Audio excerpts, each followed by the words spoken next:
Timnas panggil 32 pemain, tapi hanya 23 yang berangkat. Siapa yang dicoret Patrick Kluivert?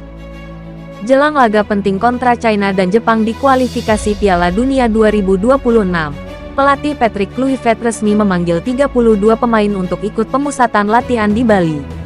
Tapi tenang dulu, tidak semua bakal ikut ke laga resmi. Sesuai regulasi AFC, hanya 23 pemain saja yang boleh didaftarkan untuk pertandingan resmi. Artinya, 9 pemain harus dicoret. Dan dari 9 nama yang bakal dicoret, 2 sudah dipastikan absen. Marten Paes, Marcelino Ferdinand. Keduanya terkena akumulasi kartu, sehingga otomatis tak bisa dimainkan saat lawan China. Lalu siapa 7 nama lainnya yang berpotensi dicoret? Berikut daftar pemain yang posisinya rawan tersingkir. Pratama Arhan dan Yance Sayuri kalah saing dari bek naturalisasi seperti Kelvin Verdong dan Dean James.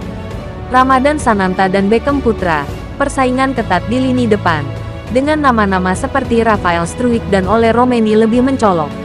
Reza Arya, meski Marten Paes absen, posisinya belum aman. Pasalnya, ada Emil Audero, Hernando Ari, dan Nadeo yang lebih dipercaya. Stefano Lillipali tak kunjung tembus starting 11 di era Kluivert. Sandy Walsh terancam dicoret karena kabarnya alami cedera dan belum fit 100%. Jadi, siapa yang akan lolos ke skuad utama, dan siapa yang harus gigit jari?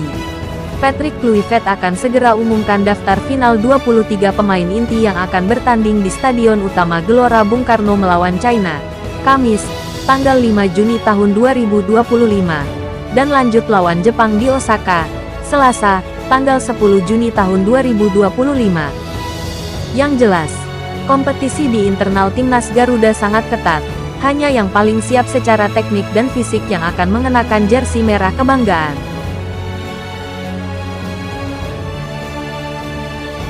Janji ditepati, trofi dibawa pulang. Bek timnas Indonesia, Kevin Dix, resmi menutup perjalanannya bersama FC Copenhagen dengan cara yang luar biasa, membawa pulang 2 gelar dalam 5 hari. Pada Kamis, tanggal 29 Mei tahun 2025, Kevin Dix tampil di final Piala Denmark melawan Silkeborg. Bertanding di MCH Arena, Copenhagen tampil beringas dan menang telak 3-0 berkat gol-gol dari Jordan Larsen, Lucas Lerager, dan Mohamed Elyounoussi, semua dicetak di babak pertama. Kevin Dix tampil solid di lini belakang selama 71 menit sebelum digantikan.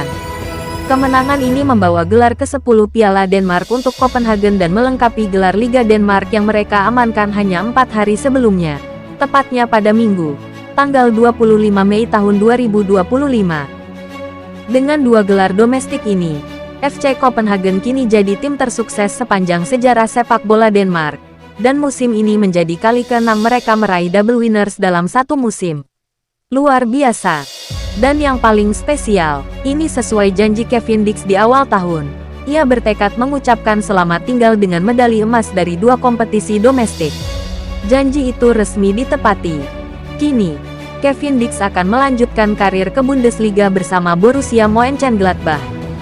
Setelah 169 penampilan, 22 gol, 20 assist, dan 5 trofi, Dix meninggalkan FC Copenhagen sebagai legenda di ibu kota Denmark. Dalam pernyataannya, Dix mengaku sedih harus pergi, tapi juga antusias dengan tantangan baru. Borussia memberinya peluang besar, baik secara karir maupun finansial. Namun sebelum memulai petualangan barunya di Jerman, Kevin Dix akan kembali ke tanah air untuk bergabung bersama timnas Indonesia. Meski sempat absen di TC Bali, Kevin diharapkan langsung siap tempur untuk 2 laga penting kualifikasi Piala Dunia 2026.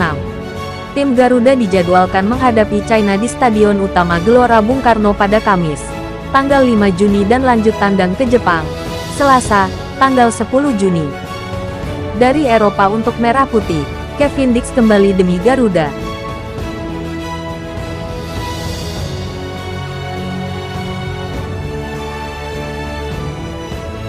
Terungkap, segini kisaran gaji Patrick Kluivert di timnas Indonesia. Salah satu pertanyaan yang ramai diperbincangkan penggemar sepak bola tanah air adalah, Berapa sih kisaran gaji Patrick Kluivert sebagai pelatih timnas Indonesia? Sejak resmi ditunjuk oleh PSSI di awal tahun 2025 sebagai pengganti Sintayong, Patrick Kluivert diberi kontrak berdurasi 2 tahun, dengan opsi perpanjangan 2 tahun lagi. Target utamanya, membawa timnas Indonesia lolos ke babak utama kualifikasi Piala Dunia 2026.